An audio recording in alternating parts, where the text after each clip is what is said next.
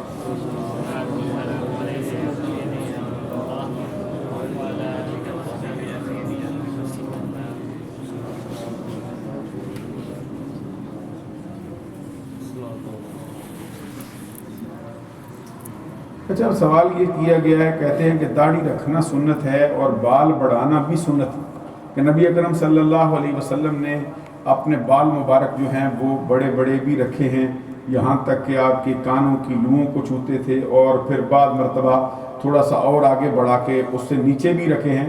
تو کہتے ہیں یہ داڑھی رکھنا بھی سنت ہے اور یہ بال سر کے رکھنا یہ بھی سنت ہے۔ تو علماء جو ہیں وہ داڑھی پر زیادہ زور دیتے ہیں اور بالوں پر زیادہ زور نہیں دیتے۔ اس کی وجہ کیا ہے؟ اچھا، میں یہ کل شاید عرض کیا تھا کہ سنتیں دو قسم کی ہوتی ہیں، ایک کو سنن الزوائدہ کہتے ہیں، ایک کو سنن الہدا کہتے ہیں۔ سنن الزوائدہ اس کو کہا جاتا ہے جس کام کو نبی اکرم صلی اللہ علیہ وسلم نے بطور عادت فرمایا، یعنی آقا کونین صلی اللہ علیہ وسلم کی طبیعت اس بات کو پسند کرتی ہے، آقا کونین صلی اللہ علیہ وسلم نے طبی طور پہ ایسا فعل کیا ہے، وہ سنن الزوائدہ ہوتا ہے۔ سنن الزوائدہ مستحب کا درجہ رکھتی ہوتی، سنت ہی ہے، لیکن وہ درجہ استحباب میں ہوتی۔ اگر کوئی بندہ اس طرح کا فعل نہ کرے، اس پر کسی قسم کی کوئی ملامت نہیں ہوتی، اس پر کسی قسم کا کوئی عذاب کی اس کو وعید نہیں سنائی گئی ہوتی۔ ایک ہوتی ہے سنن الہدا، اور سنن الہدا وہ ہوتی جس کو نبی اکرم صلی اللہ علیہ وسلم نے بطور عبادت فرمایا۔ اس کے اندر طبیعت کا اپنی جگہ پہ اس کی طرف مائل ہونا حق ہے، لیکن اس کام کو سرکار نے بطور عبادت کیا ہو، تو جو کام سرکار نے بطور عبادت کیا ہے وہ سنن الہدا ہے، یا تو وہ سنت مؤکدہ کا درجہ رکھتی ہے یا پھر وہ واجب کا درجہ رکھتی ہے۔ تو یہ داڑھی مبارک جو ہے اس کو نبی اکرم صلی اللہ علیہ وسلم نے بطور عادت نہیں بلکہ بطور عبادت فرمایا، اس لیے یہ سنن الہدا میں سے ہے، اور اس کا رکھنا جو ہے علماء اہل سنت اور علماء حق کے ہاں یہ درجہ وجوب میں ہے، اس کا خلاف جو ہے یہ حرام ہے، اور ایک مرتبہ جو اس کو منڈوانا یا کٹانا ہے، حد شرع سے کم رکھنا، یہ گناہ صغیرہ ہے، اور بار بار کٹوانا اور شریعت کی حد سے اس کو چھوٹا کر دینا یہ گناہ کبیرہ ہے۔ تو جو بندہ بھی اس فعل کا ارتکاب کرتا ہے وہ گناہ کبیرہ کا مرتکب ہوتا ہے، اور بندوں کو اس کی طرف ضرور توجہ فرمانی چاہیے، معاشرے پر زیادہ دھیان نہیں دینا چاہیے، نہ اپنے گرد و پیش میں دیکھنا چاہیے، بلکہ گنبد خضرا کے مکین کی طرف دیکھنا چاہیے۔ آگے کہتے ہیں کہ اس کا کوئی زیادہ کوئی حکم نہیں آیا ہے، تقریباً 22 حدیثیں ایسی ہیں جس میں نبی اکرم صلی اللہ علیہ وسلم نے داڑھی بڑھانے کا حکم دیا ہے اور مونچھیں کم کروانے کا حکم دیا ہے۔ الفاظ تھوڑے سے مختلف آئے لیکن نبی اکرم صلی اللہ علیہ وسلم نے بار بار فرمایا کہ داڑھی کو بڑھاؤ، مونچھوں کو کم کرو، داڑھی کو بڑھاؤ، مونچھوں کو کم کرو، اور مجوسیوں کی اور یہودیوں کی مخالفت کرو، یعنی جس انداز کے ساتھ وہ داڑیاں رکھتے ہیں اس انداز کے ساتھ تم داڑیاں نہ رکھا کرو، بلکہ محمد عربی کا طریقہ اپنایا کرو۔ آگے کہتے ہیں یہ کوئی واضح حدیث نہیں آئی ہے، واضح حدیث تو بہت آئی ہیں کہ نبی اکرم صلی اللہ علیہ وسلم نے تقریباً 22 حدیثوں کے اندر اس کا حکم صادر فرمایا۔ پھر انہوں نے تذکرہ کیا ہے کہ بارگاہ رسالت میں 2 آتش پرست بھی آئے تھے جن کی مونچھیں بڑی ہوئی تھی اور داڑھی چھوٹی تھی، تو آگے انہوں نے اس کا کوئی سوال نہیں پوچھا۔ کہتے ہیں واضح حکم نہیں آیا جس طرح کے ختنہ وغیرہ کا آیا ہے، بالکل نبی اکرم صلی اللہ علیہ وسلم نے اس کے احکامات صادر فرمائے ہیں، داڑھی بڑھانے کا ہر موقع پر حکم فرمایا ہے، اور کوئی بھی سرکار کا صحابی ایسا نہیں تھا کہ جس نے کبھی داڑھی منڈوائی ہو۔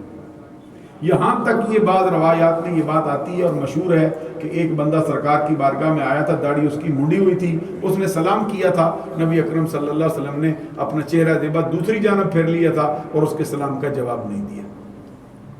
اب آپ اندازہ لگا سکتے ہیں کہ جن کے سلام کا جواب دینا بھی سرکار پسند نہ کریں، تو مسلمان جو کہتے ہیں کہ ہم ہر شے قربان کرتے ہیں، معلوم ہوا کہ ان کا دعویٰ یہ زبانی ہے، زبانی دعویٰ کرتے ہیں، اتنا چھوٹا سا کام بھی ان کے بس میں نہیں ہے کہ نبی اکرم صلی اللہ، کوئی بڑی بات نہیں، کوئی لینا نہیں پڑتا، کوئی دینا نہیں پڑتا، کوئی مصیبت نہیں آتی اس پر، کوئی مشکلات کا سامنا نہیں آتا، کوئی جنگیں نہیں لڑنی پڑتی، کوئی کسی معاملے کے اندر مہم میں شامل نہیں ہونا پڑتا، کوئی پیسہ وغیرہ نہیں لگتا، کوئی بڑی آپ کے ذمہ بات نہیں ڈالی جاتی۔ اتنا چھوٹا سا کام جو بندہ سرکار کے حکم پر نہ کر سکتا ہو، وہ بڑا کام کیا کر سکتا ہے سرکار کے حکم پر؟ اس لیے اس کی طرف بہت زیادہ توجہ دینی چاہیے۔ اللہ تبارک و تعالیٰ عمل کی توفیق عطا فرمائے۔ یہ جو فرماتے کہتے ہیں کہ واضح حدیث اس میں نہیں آئی ہے، کہتے ہیں جس طرح ناخن کاٹنے کے بارے میں آئی ہے، ختنہ کروانے کے بارے میں آئی، تو نبی اکرم صلی اللہ علیہ وسلم کی وہ حدیث ہے جس میں یہ ختنہ کروانے کا حکم دیا گیا ہے، جس کے اندر یہ ناخن کٹوانے کا حکم دیا گیا ہے، جس میں نطف الابط اتارنے کا حکم دیا گیا ہے، جس میں منہ زیر ناف صاف کرنے کا حکم دیا گیا ہے، اسی کے اندر سرکار دو جہاں صلی اللہ علیہ وسلم نے داڑھی بڑھانے کا بھی باقاعدہ طور پہ حکم فرمایا ہے، اور نبیوں کی سنت اس کو قرار دیا ہے۔ اور کوئی سوال ہو تو ارشاد فرما سکتے ہیں۔ آگے کہتے ہیں کہ نماز کے بعد اجتماعی طور پہ دعا مانگنی چاہیے یا اکیلے مانگنی چاہیے؟ اگر اکیلے مانگنی چاہیے تو پھر ہم بھی تو اکیلے ہی مانگتے ہیں نا، غور نہیں فرمایا؟ یہ اس بات کا ثبوت ہے کہ ہم اجتماعی طور پہ دعا مانگتے ہیں۔ اس کا معنی یہ ہے کہ نبی اکرم صلی اللہ علیہ وسلم کی بارگاہ اقدس سے یہ اجتماعی طور پر دعا مانگنا ثابت ہے۔ ایک دو مواقع پر نہیں بلکہ کئی مواقع پر نبی اکرم صلی اللہ علیہ وسلم نے اجتماعی دعا مانگی ہے۔ چند دن پہلے ہمارا درس قرآن ظہر کی نماز کے ساتھ متصل جو ہوتا ہے وہ چل رہا تھا، اور ہم جو ہے وہ سورہ یونس کے آخر سے عرض کر رہے تھے، پھر اس کے بعد سورہ ہود کا آغاز ہوا تھا۔ وہاں پہ حضرت موسیٰ علیہ السلام اور حضرت ہارون علیہ السلام جو دونوں بھائی ہیں ان کی دعا کا تذکرہ آیا ہے، تو اللہ تبارک و تعالیٰ فرماتا ہے کہ ان دونوں کی دعا کو ہم نے شرف قبولیت بخشا۔ قال قد اجیبت دعوتکما، ان دونوں کی دعا کو ہم نے شرف قبولیت بخشا۔ اب سوال یہ پیدا ہوتا ہے کہ دونوں بھائی باری باری دعا مانگتے جاتے تھے، ایک ادھر مانگ رہا ہو ایک ادھر مانگ رہا ہو۔ تمام مفسرین کرام نے لکھا ہے حضرت موسیٰ علیہ السلام دعا مانگتے تھے اور پیچھے پیچھے حضرت ہارون علیہ السلام ان کی دعا پر آمین کہتے جاتے ہیں۔ تو یہی طریقہ جو ہے اہل اسلام کے ہاں رائج ہے، اور اجتماعی دعا مانگنے پر کسی قسم کی کوئی پابندی یا قباحت کا مسئلہ نہیں۔ یہاں تک کہ ایک مرتبہ نبی اکرم صلی اللہ علیہ وسلم حضرت ایک صحابی ہے سرکار کے جن کا اسم گرامی حضرت ماعز اسلمی، یہ وہ صحابی جن کو نبی اکرم صلی اللہ علیہ وسلم کے زمانہ اقدس میں گناہ سرزد ہونے کی وجہ سے ان کو سنسار کرنے کی سزا دی گئی۔ جب ان کو سنسار کر دیا گیا تھا، انہوں نے آ کے اقرار کیا کہ مجھ سے یہ خطا سرزد ہو گئی ہے، تو نبی اکرم صلی اللہ علیہ وسلم نے بار بار ان سے اس کی طرف پھر توجہ کی، پھر توجہ فرمائی۔ آخر میں جب انہوں نے کہا کہ مجھ سے یہ خطا ہو گئی ہے، مجھے پاک فرمائیے، تو نبی اکرم صلی اللہ علیہ وسلم نے ان کو سنساری کی سزا دی، جس کی وجہ سے مار کر ان کو دنیا سے چلتا کیا گیا۔ تو جب ان کا انتقال ہو گیا تو نبی اکرم صلی اللہ علیہ وسلم پھر ان کے گھر میں تیسرے دن تشریف لائے تو صحابہ کرام سے فرمائے استغفروا لاخیکم، آؤ سارے مل کر اس مرنے والے کے لیے، اپنے بھائی کے لیے بخشش کی دعا کریں۔ تو یہ بخشش کی دعا جو سرکار نے جمع کے سیغے کے ساتھ فرمایا، اس کا مطلب یہ ہے کہ نبی اکرم صلی اللہ علیہ وسلم نے اجتماعی دعائیں بھی مانگی ہیں۔ تو یہ رہ گئی بات کہ نبی اکرم صلی اللہ علیہ وسلم کا یہ بھی معمول تھا کہ ہر نماز کے بعد یہ دعا پڑھتے تھے، اللہم انت السلام ومنک السلام تبارکت یا ذا الجلال والاکرام۔ اور کوئی سوال ہو تو آپ فرما سکتے ہیں۔ ایک مرتبہ درود و سلام پڑھیے۔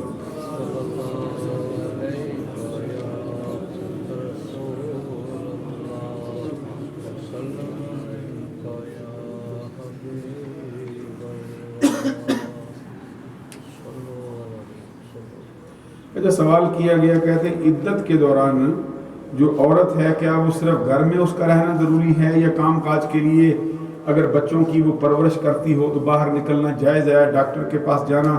یہ کہتے ہیں سوال، اس کا جواب یہ ہے کہ عدت کے دوران اگر عورت کے ذمے کوئی نان نفقہ وغیرہ نہ آتا ہو، بچوں کی پرورش کے لیے اس کو باہر نہ نکلنا پڑتا ہو، تو اس کے لیے ضروری ہے کہ وہ اپنے گھر میں ہی رہے۔ ہاں یہ ہے کہ اگر اس کو کوئی ضرورت خاص پڑ گئی ہے، ضرورت طبی ہے یا ضرورت شرعی ہے، شرعی ادھر کے اندر مثال کے طور پر اس کو کسی گواہی کے لیے جانا ہے، اگر وہ نہیں جاتی تو پھر اس کا نقصان ہو جائے گا کسی اور کا، تو تبھی ادھر یہ ہے کہ اس کو ڈاکٹر کے پاس جانا پڑتا ہے یا اپنے بال بچوں کی پرورش کے لیے باہر نکلنا پڑتا ہے، تو پھر دن کے اجالے کے اندر وہ جا سکتی ہے۔ اس طرح کے الضرورات و تبیح المحظورات جو ضرورتیں ہیں وہ بعض اوقات ناجائز چیزوں کو جائز کر دیتی۔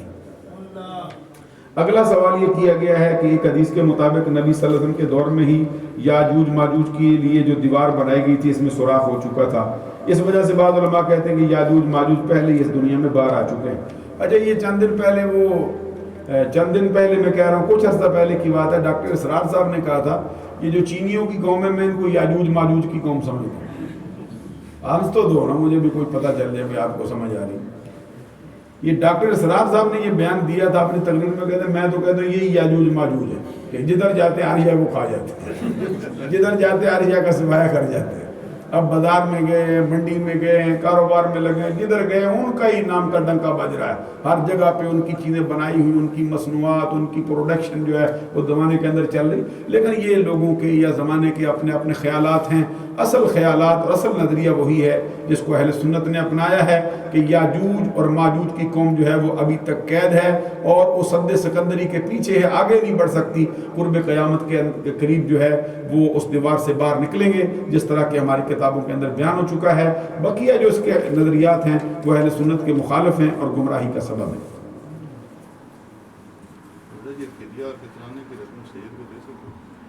ماشاء اللہ بڑا خوبصورت سوال بھائی جمیل صاحب نے کیا ہے. کہتے ہیں فدیہ اور جو فطرانے کی رقم ہے کیا وہ سید کو دی جا سکتی ہے؟ تو یہ دونوں رقمیں جو ہیں یہ صدقات واجبہ ہیں. صدقات واجبہ اس کو کہتے ہیں جو انسان کے ذمے دینا واجب ہو، ضروری ہو. اگر نہ دے تو اللہ تبارک و تعالیٰ کی بارگاہ میں وہ بندہ مجرم ٹھہرے گا اور پھر وہ عذاب نار کا حقدار قرار دیا جائے گا. یہ صدقات واجبہ ہیں. زکوٰۃ بھی صدقات واجبہ ہے، فطرانہ بھی صدقات واجبہ ہے، فدیہ بھی صدقات واجبہ میں سے ہے. تو صدقات واجبہ جو ہے یہ خاندان بنو ہاشم کو نہیں دی جا سکتی. یہ مسئلہ یاد رکھنا ہے. ہمارے عرف کے اندر عام طور پر سید صرف حسنین کریمین کی اولاد کے لیے لفظ بولا جاتا ہے، حالانکہ پہلے جو ہماری کتابوں کے اندر لکھا ہے، ابھی میں چند دن پہلے بھی ایک کتاب پڑھ رہا تھا، مذاہب الاسلام، مولانا نجم الغنی رامپوری کی بڑی زوردار کتاب ہے. اگر آپ کو بھی توفیق ہو تو یہ کتاب بازار سے ضرور خریدیں اور اس کو اپنے پاس رکھیں اور پڑھیں. مذاہب الاسلام اردو کے اندر بڑی اونچے درجے کی کتاب لکھی گئی ہے اور لکھنے والے نے اس طرح کا انصاف کر دیا ہے. بذات خود میں نے جب اس کو پہلی مرتبہ پڑھا تو میرے خیال میں کوئی 500 صفحے کے قریب اس کا صفحہ پڑھ چکا تھا، لیکن مجھے یہ سمجھ نہیں آ رہی تھی کہ لکھنے والے کا اپنا عقیدہ کیا ہے. سبحان اللہ فرمائیں. یعنی اس قدر اس بندے نے انصاف کا ترازو ایسے ہاتھ میں پکڑا ہوا. آگے جا کے پھر اس نے جب دیوبندیوں کا باب باندھا، پھر جب انہوں نے جا کے پھر وہ وہابیوں کا باب باندھا، پھر مجھے سمجھ آئی کہ یہ بندہ اللہ کے کرم سے سنی ہے. یعنی اس نے اس قدر انصاف کا ترازو ہاتھ میں پکڑا، ذرا بھی ادھر ادھر نہیں جاتا، بالکل انصاف سے. جو اسلام کے اندر جتنے مذاہب آئے ہیں، یہ انہوں نے شیعوں کے جتنے فرقے ہیں ان کے بارے میں بڑی تفصیل سے ان کی کتابوں سے لکھا ہے. پھر انہوں نے پہلے زمانے کے اندر جو جن کا نام و نشان اب تک مٹ چکا ہے، مرجیہ کے بارے میں لکھا ہے، قدریہ کے بارے میں لکھا ہے. انہوں نے جتنے وہ نظریات، معتزلہ کے بارے میں انہوں نے لکھا ہے. پھر انہوں نے خارجیوں کے بارے میں لکھا ہے، اہل سنت کے. پھر جتنے لوگوں نے امام مہدی ہونے کا دعویٰ کیا ان کے خیالات لکھے ہیں، ایران کے لوگوں کے حالات، اسماعیلیوں کے حالات، آغا خانیوں کے حالات. اس نے کوئی مذہب نہیں چھوڑا جس پر اس نے کلام نہ کیا ہو. تو آپ سے بھی میں عرض کروں گا کہ مذاہب الاسلام یہ کتاب ضرور پڑھیں. آپ کو یہ اردو زبان کے اندر چھپی ہوئی ہے، مولانا نجم الغنی رامپوری نے اس کو لکھا ہے. اس کے اندر وہ بھی لکھتے ہیں، کہتے ہیں کہ پہلی 3 صدیاں جو گزری ہیں اس کے اندر خاندان بنو ہاشم کے جتنے افراد ہوتے تھے ان کو سید کہا جاتا تھا. ابن حجر مکی کا بھی حوالہ دیا ہے اور ساتھ پر امام جلال سیوطی کا بھی حوالہ دیا ہے. اور ابن حجر مکی کا حوالہ میں تو نہیں تلاش کر سکا، لیکن امام سیوطی کے حوالے میں نے اپنی کتاب جو میری آئی ہے تقریباً 800 صفحے پر مشتمل ہے، احقاق الحق کے والثواب للانصاب والاحساب، اس کے اندر میں نے بھی اس کے حوالے لکھے ہیں اور دیگر اور بھی لکھے ہیں. لیکن یہ بہت بڑا انصاف پسند شخص تھا. اس نے بھی لکھا ہے کہ پہلی 3 صدیوں کے اندر، جو پہلی صدی ہجری 3 صدی آئی ہے، پہلی، دوسری، تیسری، 300 سال تک خاندان بنو ہاشم کے جتنے افراد ہوتے تھے جو اہل بیت اطہار کے گھرانے ہیں، چاہے وہ جعفری ہوں، چاہے وہ عقیلی ہوں، چاہے وہ عباسی ہوں، چاہے وہ علوی ہوں، ان سب کو سید کہا جاتا تھا اور شریف کہا جاتا تھا. اس کے بعد پھر مصر کی سرزمین پر یہ شیعوں کا تسلط ہوا ہے جو اپنے آپ کو فاطمی کہلایا کرتے تھے. انہوں نے پھر حسنین کریمین کے لیے یہ لفظ جو ہے وہ خاص کر دیا ہے. اس لیے یہ سمجھنا چاہیے کہ صدقات واجبہ چاہے فطرانہ ہو، چاہے فدیہ ہو، چاہے زکوٰۃ ہو، یہ کسی خاندان بنو ہاشم کے فرد پر جائز نہیں. خاندان بنو ہاشم کے افراد پر اس کا جو ہے وہ لینا جائز نہیں. نہ فدیہ ان کو دے سکتے ہیں، نہ فطرانہ ان کو دے سکتے ہیں. یعنی جن کو عرف عام میں سید زادہ کہا جاتا ہے، حسنین کریمین کی اولاد ہوں، یا حضرت علی کی اولاد ہوں، یا حضرت عباس کی اولاد ہوں، یا پھر حضرت عقیل کی اولاد ہوں، یا جعفر طیار کی اولاد ہوں، یا نبی اکرم صلی اللہ علیہ وسلم کے چچا اور ہیں حضرت حارث کی اولاد ہوں، تو ان سب پر جو ہے وہ زکوٰۃ حرام ہے. جس طرح زکوٰۃ حرام ہے اسی طرح فطرانہ بھی حرام ہے، اسی طرح فدیہ بھی ان پر حرام ہے. تو صدقات نافلہ وغیرہ جو ہیں یہ سید کو دینا جائز ہوتا ہے، غیر سید کو دینا بھی جائز ہوتا ہے، امیر کو دینا جائز ہے، غریب کو دینا جائز ہے، اپنے کو دینا جائز ہے، بیگانے کو. یہ وہ صدقہ ہوتا ہے جو ہم عام طور پہ کہتے ہیں یہ صدقہ دیا ہو. ہمارے ذمہ شریعت نہیں لگایا ہوتا، ویسے کہتے ہیں سیر صدقہ دیا ہو. یہ صدقات نافلہ ہمارے حال ہم نے دیکھے بڑے بڑے بندوں کے زکوٰۃ کا مال سارا ہڑپ کر جاتا ہے. زکوٰۃ کا مال یہ جو عشر کے ناظم صاحب بنتے ہیں یا آگے پیچھے کے بڑے بڑے افراد جو حکومت پہ تسلط رکھتے ہیں، تو زکوٰۃ کا مال آ جائے سارا ہڑپ کر جاتا ہے. صدقے کا بکرا ہے کہتے نہیں میں نہیں کہوں گا، حالانکہ وہ نافلہ ہوتا ہے، اس کے اندر کوئی اس طرح کی بات نہیں ہوتی. اور کوئی سوال ہو تو کر سکتے ہیں. سبحان ربک رب العزت عما یصفون وسلام علی المرسلین والحمد للہ رب العالمین۔ الہی ہمارا بیٹھنا اور اسلامی نظریات پہ گفتگو کرنا الہی ہمارے لیے یہ آخرت کی نجات کا سبب فرما، دین و دنیا کی سرخروئی کا سبب فرما، ہمارے گناہ معاف فرما، نیک اعمال کی توفیق عطا فرما۔ وصلی اللہ علی حبیبہ محمد وعلی